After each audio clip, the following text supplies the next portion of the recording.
Hi hello नमस्कार, तुमच्या सर्वांचं माझ्या चॅनलवरती स्वागत आहे। तर आज आहे सॅटर्डे आणि तुम्हाला माहिती आहे दसरा जवळ येतो, त्याच्यामुळे घराची साफसफाई करायला काढली। पाठीमागे पसाराच पसारा आहे आणि आपल्याला माहितच नसते की आपल्या घरात एवढ्या अनावश्यक वस्तू आहेत किंवा गोष्टी आपण ठेवल्या तर असं जपून जपून कधीतरी यूज करू किंवा काय किंवा ते एकदम खराब आहेत। अशा पण आमच्या घरात खूप साऱ्या गोष्टी होत्या, त्याच्यामुळे त्याचं बाहेर सगळं असं मी काढलं इकडे आणि म्हटलं आज जेवढं होते तेवढं होते। संडेला पण काही करू, त्याच्यामुळे दोन्ही बेडरूम आज साफ करायचा चालू आहे। जे छोटं बेडरूम आहे त्याच्यामुळे जास्त पसारा आहे। आमच्या बेडरूममध्ये काढले मोठ्या एवढं काही नाही, फक्त बेड आणि जो आमचा हे आहे कपाट त्याच्याच फक्त साफसफाई करायची दाखवते तुम्हाला। आणि योगेश इकडं त्यानं काढलंय हा, आणि अशा मोठ्या वस्तू उचलायला मला काही जमत नाहीत म्हणून म्हटलं हे घरी असतानाच करूया ही साफसफाई। आणि एवढ्या सगळ्या गोष्टी आता ज्या काढल्या साईडला अजून, आणि इकडे ही बॅग पुसून ठेवली आताच। ह्या बॅगला मला कवर आणायचं आहे पण काय आणणं झालंच नाही आहे। आणि हे सगळे असं मी ठेवलं तर जे बॉक्सेस आपल्याला लागतात रिटर्न वगैरे काय करायचे आहे ते, आणि घर दुसरीकडे शिफ्ट करायचं म्हटलं तरी पण असं बॅगमध्ये व्यवस्थित राहून जाते हे गोष्टी। खूप छान चालेल। आणि आता मला साफ करायचं इकडे हे बघा किती घाण होतं। वर्षातून एकदा अशी डीप क्लिनिंग घराची झालीच पाहिजे, सगळीकडेच घाण पडली ना। आणि अजून राया बाहेर गेले तर थोडंसं काम होतं म्हणून, आणि आल्याच्या नंतर ते पण आम्हाला हेल्प करणार आहेत।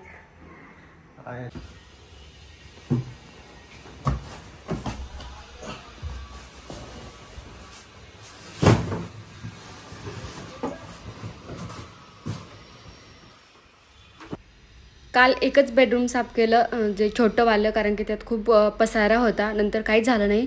आज नाश्ता करून लगेच कामाला लागले।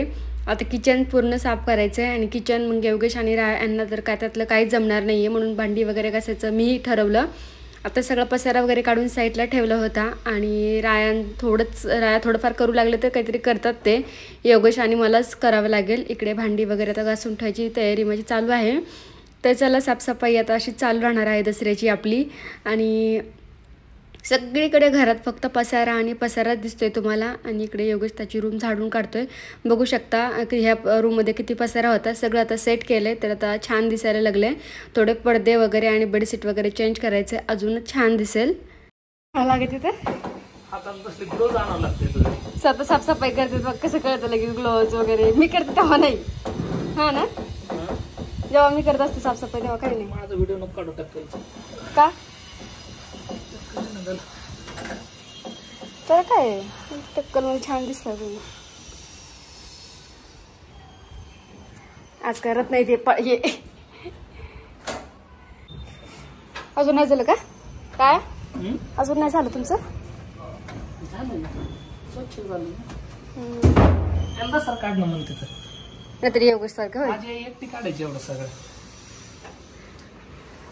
म्हणजे फरक बघ काय मग आई जेव्हा एकटी काढते तेव्हा त्यांना काय वाटत नाही। लग्न झालेलं लोक स्वतः कशी काढवणार? लग्नानंतर किती काढता? 4 वर्ष झाले लग्नाला, पहिल्यांदा घेतलं असेल हातामध्ये फडकं। काय खोटं, एवढं खोटं कोणतरी बोलतं का? नाही आमची हेल्प घेतच नव्हती पहिली गोष्ट कधी।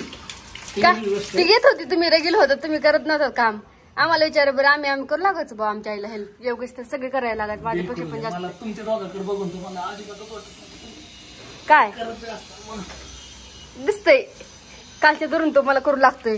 काल साधा तर मित्रांसोबत नसते फिरले, असा काल सगळ्यात जास्त राडा होता पलीकडल्या रूम मधला काढलेला। रूम मध्ये राडा करायचं, माझ्या रूम मध्ये काय राडा दिसतोय का बापू? मी राडा करतच नाही ह्या रूम मध्ये जास्त, मेंटेन केली ही मी रूम। काय झालं का माझी रूम माझ्या रूम मध्ये लहान नाही असं म्हण। आता कशी धूळ दिसतीये? जर मी रविवारी थोडंफार काढली साफसफाई की नका काढू, लगेच आम्हाला असले की लगेच करायचं। आम्ही घरी असले की एक दिवस सुट्टीचा आराम करून द्यायचं नाही, जाणून बघून रविवारी साफसफाई काढणं गरजेचं आहे। काय रविवार आराम करण्यासाठी असतं। अवघड झालं आता, करा झालं ओके। 2 मिनिटं काम करू लागले आणि कशी बसले, एकीकडे झोपलंय मोबाईल पाहत आणि एकीकडे बघले आणि बसलेत। आणि हे बघा पसारा,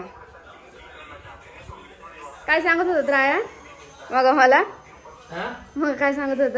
मी माझं काम केले, आता मला ते साफ करायचं ते. म्हणलं मम्मीला हेल्प करू लागत नाही. मम्मीला काय हेल्प करू लागत नव्हतं, कारण मम्मीला पप्पा हेल्प करू लागत होते. मी ना ते आता टीव्ही वगैरे साफ करणार आहे. टीव्ही नाही, तुम्हाला आता आहे ना पहिलं बेडरूम सगळं साफ करायचं तुमचं, आणि बसायचं नाही. अगं तू काय बसला,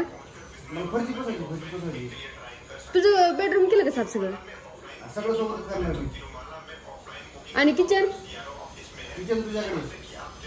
घासून नाही काढणार?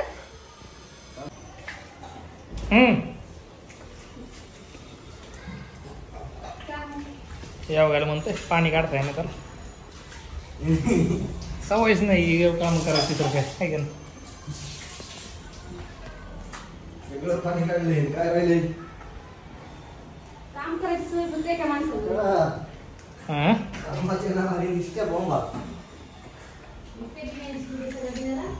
व्यवस्थित रे. आता सगळं स्वच्छ करून झाले, किचन वगैरे, भांडी वगैरे घासून ठेवली आहे, पण अजून कोणतेच भांडे लावलेले नाही आहेत. पण आता दुपार झाली, 2-2:30 वाजले तर, आणि भूक लागली आहे. दीपक पण आलेला आहे, त्याच्यामुळे मग आता स्वयंपाक करायचा अगोदर, नंतर जेवणार आणि नंतर राहिलेली साफसफाई करणार.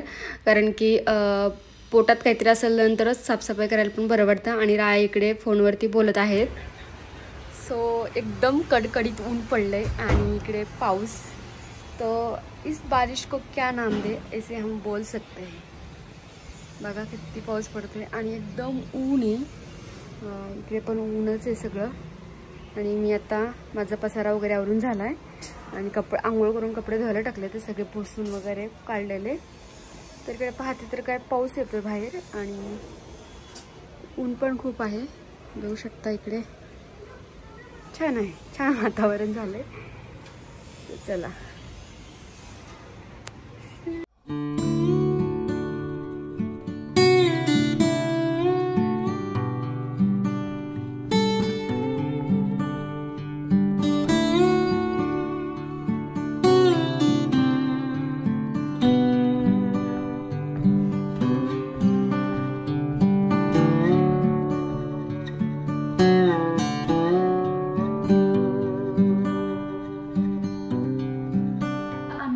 काढत होतो काल आणि आज.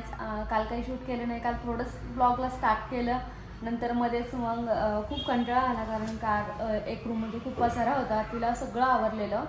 आणि आज किचन, दुसरं बेडरूम, हॉल हे सगळं स्वच्छ करून ठेवलं आहे. छान वाटतं, फ्रेश वाटायला लागलं घरामध्ये एकदम स्वच्छ केलं की. आणि गावाकडे कसं आपण सगळं घर वगैरे, भांडी वगैरे घासतो, मी ते सगळं तसंच केलेलं आहे, सेम डीप क्लिनिंग केलं एकदम. पण कपडे एवढे काय धुणं होणार नाही, गावाकडे एक ना एक कपडा धुतात. इथे फक्त मी ब्लँकेट, माझे पडदे वगैरे असं धुवून टाकणार आहे. आज सगळे मी जे पायपुसणे आहेत त्या धुतलेल्या आहेत. आणि एक प्रश्न पडतो की आपण दसऱ्याला काय एवढं साफसफाई वगैरे करतो ना, म्हणजे जे नॉर्मल सण वगैरे असतात तेव्हा फक्त आपण वरवर साफसफाई करतो, पण दसऱ्याच्या वेळेस कसं एकदम सगळं डीप क्लिनिंग करतो कपडे वगैरे. कारण की देवाचं तर ऑब्विसली आहे, कारण की आपण गट वगैरे बसवतो म्हणून. आणि ह्याला दुसरं पण कारण होतं की पहिले लोक कसं असायचं ना, की एवढं काही स्वच्छता करत नव्हते, आणि म्हणून कधीतरी एकदा हे म्हणून की असं काहीतरी त्यांनी हे स्वच्छताचं सगळे एकदाच सगळे कपडे वगैरे धुवा असं हे केलं होतं. आणि आता ऊन पण पडतं ना थोडंसं, या टायमिंगला पाऊस वगैरे कमी असतो तेव्हा. पण आता काय पाऊस कधी पण यायला लागला आहे, तर आता तर आपल्या इकडे पाऊस चालू आहे, कधी पण येतोय कधी पण थांबतोय. तर मग असं झालेलं आहे आत्ता आमचं साफसफाई वगैरे सगळं करून. आता रोज एक जे ब्लँकेट आहेत ते आणि पडदे धुणार आहे. चला आता बसली आहे आणि आता काय नाही, खूप कंटाळा आला आहे. संध्याकाळचा स्वयंपाक वगैरे पण बनवायचा, खूप काम होतं, खूप असतं दसऱ्यांचं काम, तर सगळ्यालाच बायकांना तर माहीतच आहे. चला घरातलं सगळं कामावरून 8 वाजता आम्ही जरा बाहेर गेलो, थोडं काम होतं. आणि योगेश पण त्याची गाडी धुण्यासाठी बाहेर गेला होता, तो खाली आम्हाला भेटलेला. म्हटलं अर्धा एक तास थांब, आम्ही येतो पटकन जाऊन, कारण की जे मला गोष्ट घ्यायची होती ती थोडी गरजेची होती. म्हटलं चला जाऊन येऊ आणि ती घेऊनच येऊ.